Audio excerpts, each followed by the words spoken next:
The euro currency has fallen sharply after the European Central Bank announced a bigger-than-expected $67 billion a month quantitative easing program Thursday, commonly seen as a form of printing new money.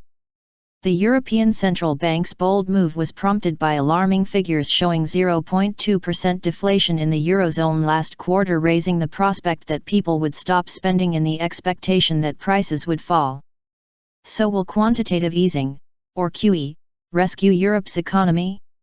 Unlikely, says Christian Odendahl, chief economist at the Centre for European Reform in London.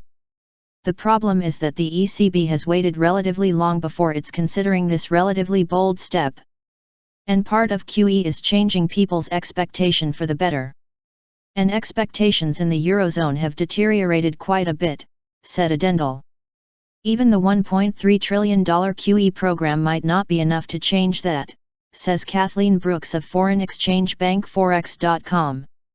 One thing we have seen, certainly in the U.SS example, but also in Japan's example, is that it takes a hell of a lot of money to make QE have an economic impact, said Brooks.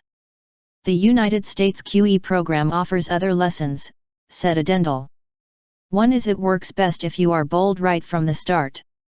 That is the kind of announcement effect, the shock and awe effect, that markets truly believe that now a change is coming, he said. There are added political risks to quantitative easing in the Eurozone, said Brooks.